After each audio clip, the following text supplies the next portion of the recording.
All right, going in 3, 2, 1.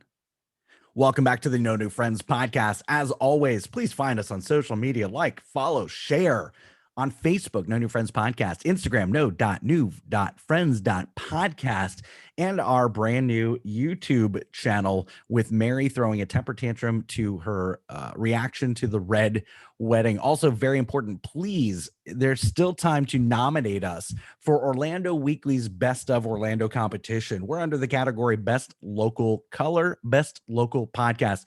Just write in, vote No New Friends Podcast. That would mean the absolute world to us.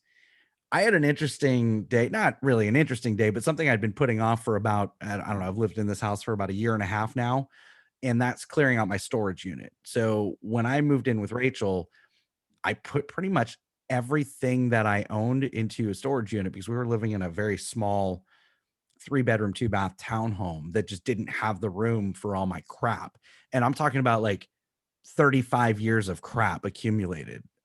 So you're a hoarder is what you're telling me. I keep my kids' teeth. So yeah, I would say I'm a hoarder. You're a psychopath. That's different than a hoarder. And how dare you send me a picture of them? That was really rude. Awful. Yeah. Trash. So I've been putting off this project for about 2 years. And the number one thing that Rachel told me is at no point will it be okay for you to bring back the entire contents of the storage unit and leave it in our garage. Like, I want it gone through, throw out what you're going to throw out, sell what you're going to sell, and then bring what you're going to bring. Okay, fair enough. So that's, it took me 2 years. I didn't want to deal with it. It's a giant pain in the ass. And, I've got boxes and stuff that, I'm going to go through and I'm going to get rid of stuff, but I can't do it in the storage unit. And I don't want to do it in the storage unit. Plus, if I have someone else you with hauled me, all of it back to your house like you weren't supposed to? that's exactly what I did. I broke the big rule. But here's the reason why. This Saturday, our neighborhood is doing a community garage sale. Well, yeah, you had talked about that, but I thought you were planning on throwing some of it out in the dump because you were talking about. I did. Okay, well, I've got pictures of my dad and I at the dump. You didn't bring every item back. Not everything, but most of it. You're like, I threw away one lamp. No. It wasn't anything like that. It was four mattresses and a rocking chair. Well, let me tell you.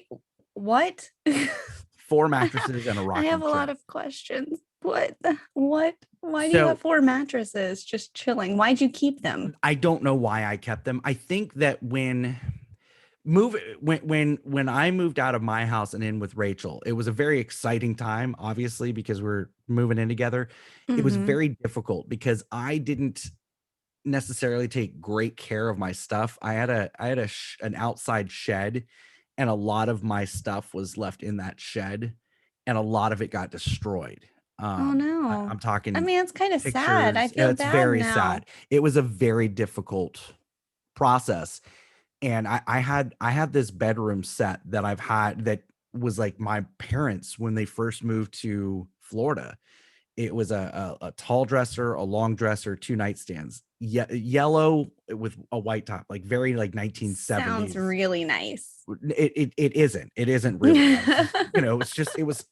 This was my first bedroom set, and this thing traveled with me to every apartment that I lived in and every house that I lived in. So when we were packing it up to bring to storage, when I was moving out of my house and in with Rachel, we're moving it to the truck, and all of a sudden, all this like dust starts flowing out. 3 of the 4 pieces had termite damage. Oh no. So like, this is the day that we're moving everything, and all the other things that I had to throw out and all the other difficult things that I had to deal with. That was the icing on the cake. I start bawling. And this is like, this is a couple of years ago. I mean, I've been living with Rachel for almost 5 years now. So this is 5 years ago. I start bawling. I throw the dressers so that they like just completely fell apart. And it was awful. So that's part of the reason why I think I've been dreading this is I know I have to get rid of more stuff, and I have to deal with some of the things that were damaged. I was going through Let's talk about why you're so attached to some of these items, shall we, Scott? Let's just go down.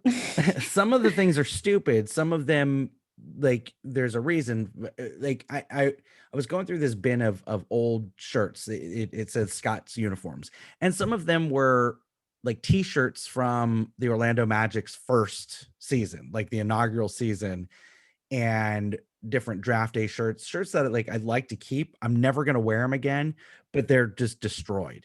And I mean, like some of them, I'm trying to figure out. Okay, maybe I can just cut the front logo and make a blanket out of all Well, yeah, these there's these companies that you things. can send Right, the like your shirts into, and they'll make right. a So blanket I'm out of thinking it. about doing that, but then I came across like all my old baseball uniforms. And when I say my old baseball uniforms and soccer uniforms, I played when I was 4, 5, and 6 years old. So they're like super tiny, Why do you but still have those?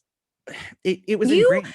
listen, you talked me into tossing all of my old trophies out I from did my not. glory I days. no, I definitely did Yes, you not. did. Yes, you did. You asked me how long is acceptable for you to keep it. And I said, I'm the wrong person to ask.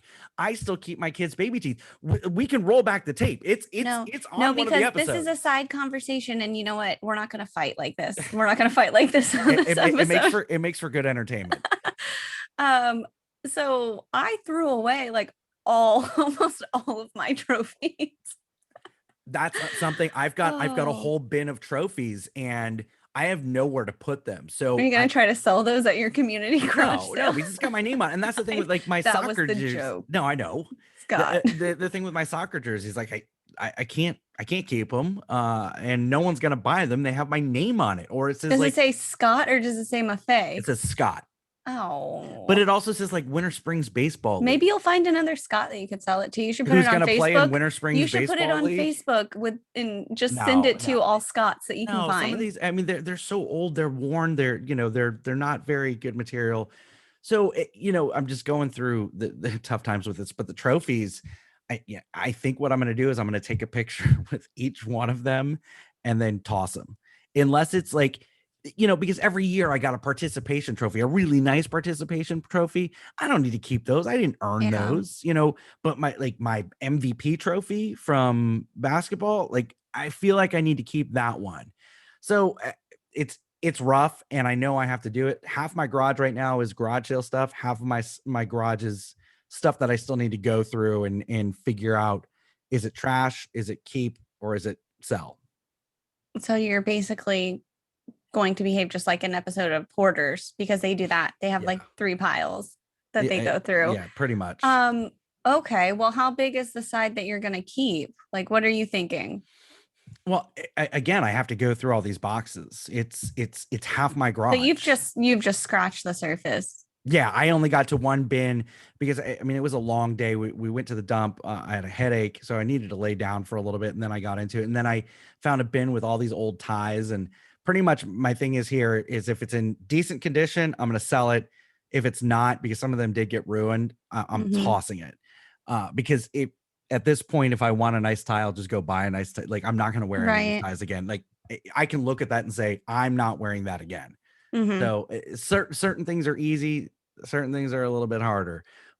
For example, I knew exactly where my kids' teeth were kept. That I can't. Why? Eh, I really struggle with this one. I I sh- understand having like all your t-shirts and things. I still wear my middle school well, t-shirts. Like yeah, you're the same size. I'm fat as hell. but my point is that I understand holding on to things. What are you going to do with those? I don't understand. So this is the process. So You I, have to grieve them? Do you need to burn them? I'm going through the drawer and I find the pencil box that I know the teeth are in. And every tooth has a story. And they're all labeled like, I Darren's can't. first tooth, Michaela's You first. labeled them?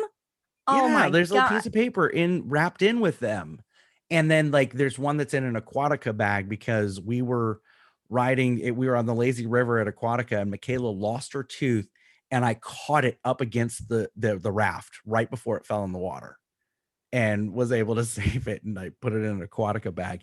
So anyway, I've got this pencil box and I look at it and I kind of like, you know, run Oh my my fingers through it just to kind of no, see. God. They're all in bags, Mary. I'm not touching teeth. They're in Still. bags wrapped in saran wrap. Like, it's not, I don't have this pile of teeth, one for Darren, one for Michaela, one for Abby, where I'm like, no, it's not like that. They're all labeled with the date, who it was, which number tooth it was, and the date that they lost it. So it's not that bad. So How do anyway, you remember what number it was? Like, did you have to go back and be like, oh, we're on number 12 now? Like, how do you remember that? Like, did you have like no, we only did that for like the first or second tooth. After that, it's just the date. So I have this pencil box. I look through it and I close it and I put it in the trash bag. I'm so proud of you. 5 minutes later, you pulled I it back couldn't out. do it. I pulled it out, put it in the keep pile. I take it back, you freaking psychopath. I can't with you. Oh, so it's going to end up getting tossed. I'll do it myself. I will do it myself. I don't know if like I need to take a picture with them. I don't know if I need to for do what? Some, for what? I don't know. What? Why? I don't know. So it's funny. So my dad is Clark W. Griswold. Like there's so many stories of my father that would just make you laugh, especially if you know him. Like ask him where the Supreme Court building is. He'll point out every single building in Washington, D.C. except for the Supreme Court building. So we're leaving the dump and it's the transfer station on LB McLeod. Horrible smell, super slimy floors. It's gross. And we're driving off and he says, I wonder how many bodies are discovered in there. And I'm like, what? Yeah. And he's like, well, it's kind of the same smell. And I'm like, first of all, how do you know what a dead how does body he know what a decomposing like? Body smells like? Yeah. Second of all, he's like, I have some experience. I don't want to talk about it. Right. I'm like, second of all, I don't know. I mean, I feel like if they discovered a body, I feel like it would be on the news. And he says, well, not if they didn't discover it. And I said, can we go back to your first question? You said, I wonder how many bodies they discover in here. He goes, well, it could be easily hidden. And I'm like, what's this? How to get away with murder? What are we doing here? No, that's where a lot of bodies are dumped and things like that. Like because think about it. Yeah, think about it. There's like constant movement of material. It's not a terrible place to hide a body. I feel like we would hear about this more though. No, but if it weren't like an important case or if it weren't like attention grabbing, then no, you won't hear about it. Okay. You won't. That's how you get away with murder. I think. I don't know. I have a few ideas of how you could do it. Yeah, please tell us all about how to get away with murder. Okay, so what you would do if you wanted to put somebody in water, you puncture their lungs so that they sink to the bottom because your chest, since you have lungs filled with air, is the most buoyant area of your body. Or you can just use weights, but those can be detected. Also, if you want to bury a body, you you dig a 10-foot grave instead of a 6-foot grave. And then you put the body in and then fill it up with dirt. And then you put like an animal carcass over it and then fill it back up. And then that way, if the dogs come sniffing, they'll dig it up and see the animal carcass and they'll be like, oh, that's what they're sniffing and keep going. I'm very disturbed right now. Why are you disturbed? This is very disturbing that you know all this. Oh, well, there's a few places. So I watch a lot of murder documentaries, but also I've learned a lot on TikTok too. And you say it's not worth it. No, if that's I've learned a lot. I learned how to make a really deactivating right now. I learned how to make a really nice one-pot lemon chicken pasta and how to murder someone and get away with it. It's really valuable information. And honestly, take advantage of it. It's a free resource. You're welcome, everyone. I can't. When we come back, we definitely have some Carline Chronicles. I want to talk a little bit about our high school glory days, which I'm currently reliving while dealing with my storage unit. You're listening to the No New Friends podcast. We'll be right back.